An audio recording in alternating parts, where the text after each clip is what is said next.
my question was, how can we? So I really liked your point about it actually still being a problem for women to have high body counts, but it's really not a problem for guys to be short and date them. Correct. How do we help girls get over this? There's a lot of ways to do this. I actually think a function of gratitude, and maybe here's the issue that happens, and this isn't the solution, but this is part of the problem.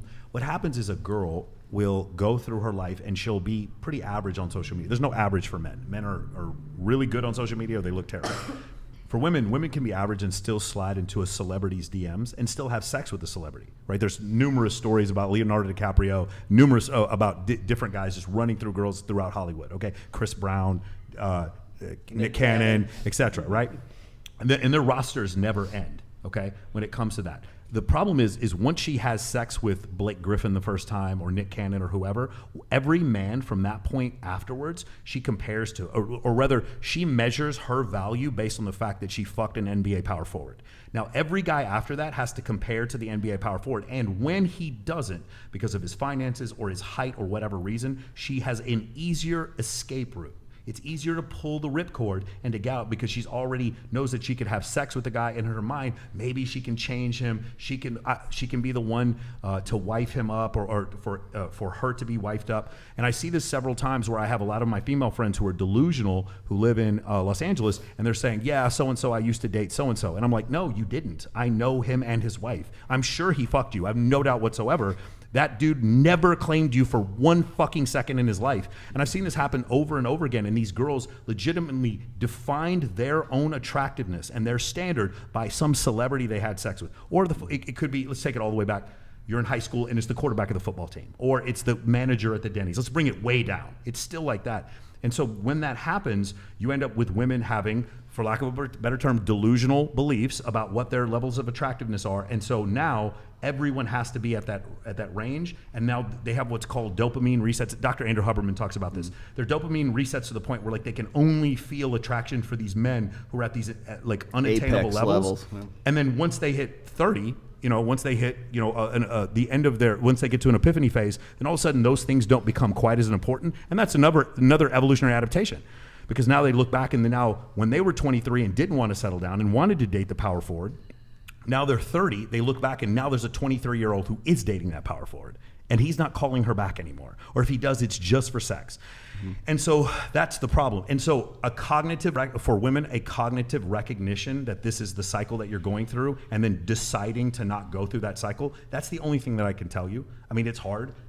Yeah, it sounds like you have to actually rewire your brain and realize the good that... You have to understand the situation and the conditions you are in. An exceptional amount of gratitude for the situation that you're in. Yeah, and I think see would the also other be good qualities that the guy might have and raise those higher than his height. You literally he actually just have probably to has more good qualities than the celebrity you had sex with, but you're not noticing. In their head. Yeah, yes. In their head. When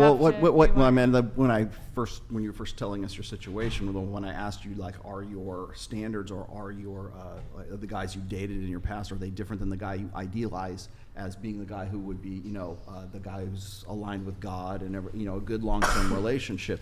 The reason is because when women get to be about 28, 29, 30, 31 years old, it's what I call the epiphany phase, and that's when women start to reprioritize those things. So when she was like 18 years old, she might be looking for nothing but the hottest guy that she can get with, like an athlete, a rock star, whatever it is, because that's the sexual energy, that whatever you want to call it, that she is at the peak of her game, and she can get that. Once she gets down to be at about 29, 30, 31 years old, it's not that she doesn't want a hot guy. She does. It's just that the priority switches, where he's got to have a better job, or he's got to love his mom, or he wants to have kids, or he wants to love God and go forward in life. I think that is happening to me. Like, I think that's actually starting to happen, where it feels like I'm just maturing and being like, oh, like, what are these more important qualities? Because you're thinking in the long term. Finally, I was like, I want somebody that's hot and tall. Well, you're coming out of what? Not my words. You're coming out of what's called the hoe phase.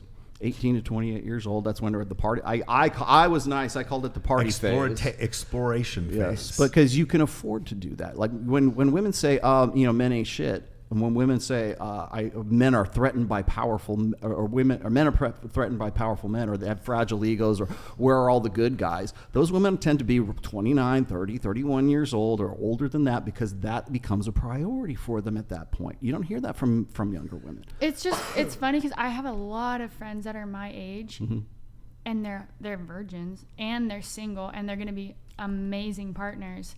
And so hearing what you're saying is actually making it make more sense. But I do also feel that closer to the mic. I do also feel that the guys aren't taking responsibility. And you're correct in that assumption. And so it's like there's like this trade-off. Like we're gonna I wouldn't say lower our standards, but our priorities are switching, and then the guys I think are starting to wake up at that age too.